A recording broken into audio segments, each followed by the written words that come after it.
got to get water to this side of the creek. There's the house. Here's the other side of the creek. Couple acres down here, and then 2 acres in the woods.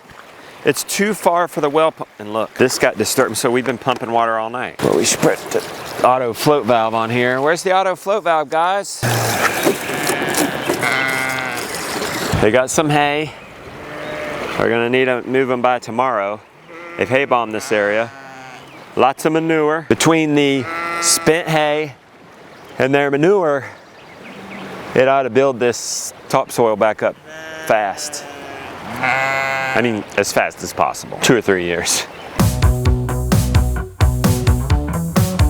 And right now, I'm just running this hose through the creek to our source on the other side.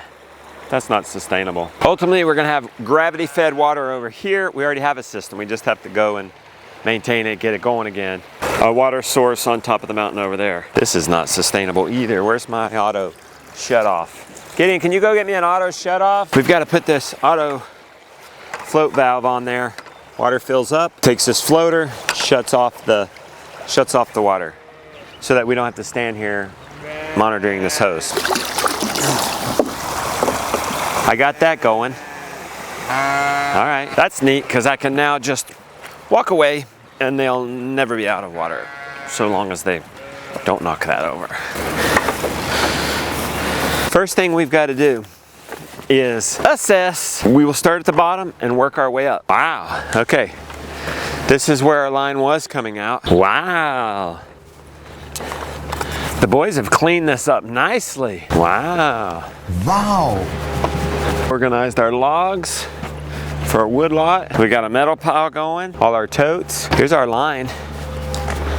Is it salvageable? Ball valve's kind of busted. Good connection there. Lots of dents. Jonah's burying stumps. Make it look even better. Okay, I'm gonna try to salvage this. There's some bends in it. And like this bend is busted and it's gonna leak. But it's at the end, so we could just make the new end right here. I examined another bend and it's not leaking, so I'm gonna hope there's not a whole lot of leaks in this. I would rather fix something as opposed to buy something.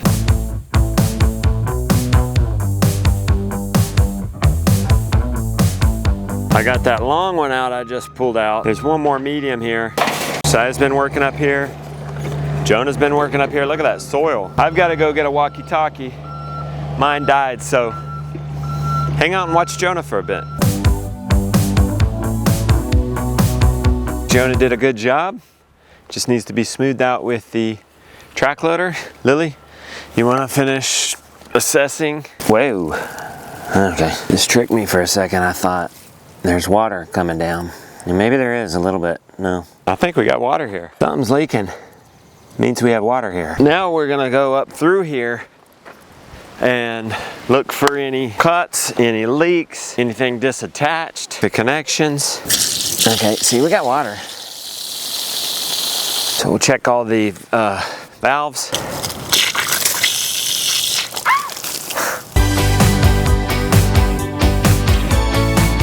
We're looking good up through here, but what we need to do up here, let's just clean out the water collection. Let's just check the tank.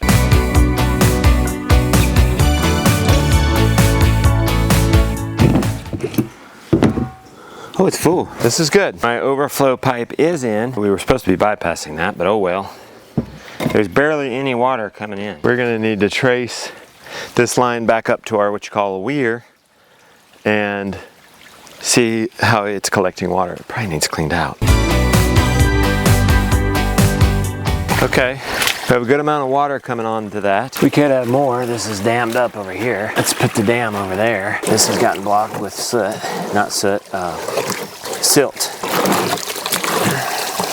My guess, with the amount of silt built on there, that this weir has filled up with sediment. From what I can tell, it has. It's a wonder any water is going through there. I think it's slap full of sediment. We got a project ahead of us.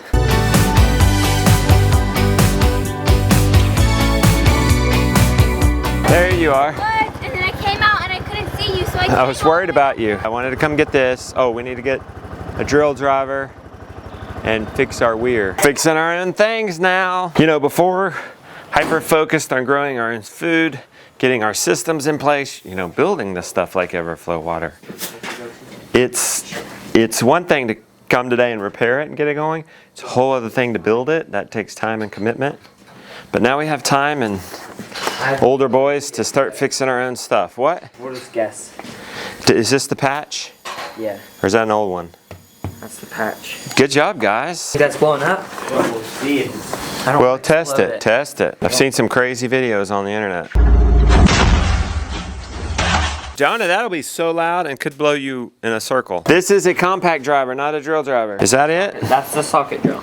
All right. You can't get it back on now that you have it full, huh? You could put that down and then put it on a board so it doesn't sink in the ground. Josiah's in there fixing the tire. About this fixing thing project, when you first start out with homesteading, you have to really know why you're doing it or have your goal. And for example, for us, it's been about growing our own food, but there can be a lot of good distractions that come with homesteading, like self-sustenance, like fixing your own things, growing your own heat for wood in the summer, making your own compost, breeding and hatching your own chicks. There are all these kinds of things that are good, but the reality is there's only so much time in the day. You are only so many people.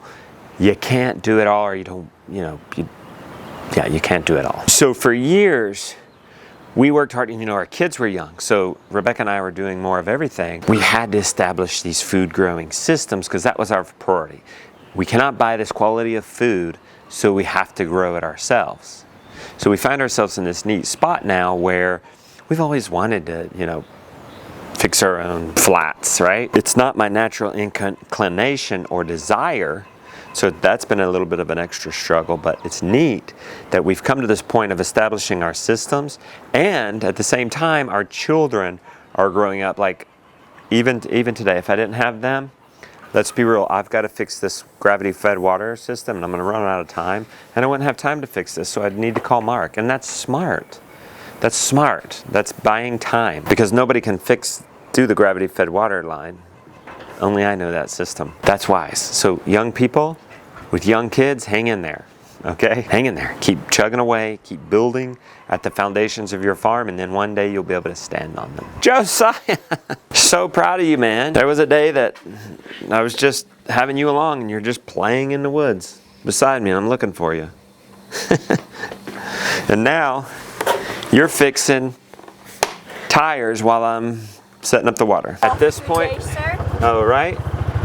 Top of the mountain, ma'am. At this point, I'll be extremely happy if we can just get the weir cleaned out and water coming down back to where it was, down here. We might not get the line all the way to the cows today, but here, I'll show you. You're right here today.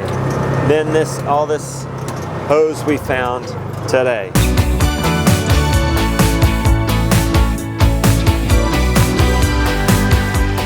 What we got to do is take this top off and dig out the weir of all its silt. This thing captures the water and puts it in this little pipe right here. And then that little pipe, so this is a filter that has gotten clogged, filled up. Let's open that up. Okay, oh, it's not so full of mud. It's blocked. It's blocked it though. Let's clean that out. Oh, you know what, we're gonna have to pull this off too. Yeah, you think we're clogged up? I think we're clogged up.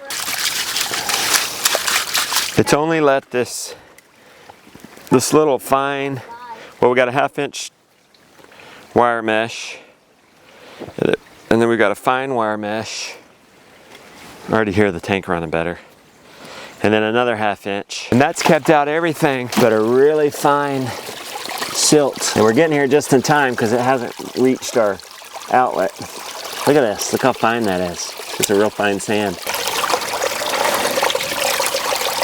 All right, I'm encouraged here. We got it cleared out. Listen, you can hear it just sucking it down. Going fast now, look at that. Whoa, it's so cool. Hey, listen. It's sucking now. Let's go see if it's coming through the tank. We've done it. We've got water coming out. That means our tank is filling up. And when we call on it, we'll just pull 50 to 100 gallons out and it'll just fill right back up. It's a 225 gallon tank. Oh yeah, they were full. We're flowing fast.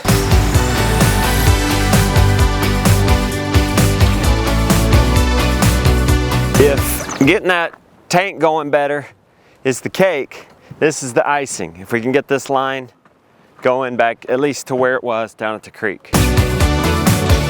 I salvaged the line. It actually does go all the way back down to the creek, so I salvaged the entire line. Now, the Festivus miracle will be to get the water going down through here. We don't have any leaks. Yeah. There's all that water in the tank. It's probably 80 feet vertical up from here, maybe 100. That's gonna be a lot of pressure. Up. Something's blowing. Okay, blew this off, but we've been blowing it. Those are those temporary, well, those are those quick clinks. I'm not surprised. I mean, it was gonna be pretty lucky to. Oh, we got a problem there too. Turn me off right there, Jonah. See this blew off the end here. And this is a T, and it just blew it out. It's good to let it run a little bit actually, because it's getting some of that sediment out of there. See, it's brown water.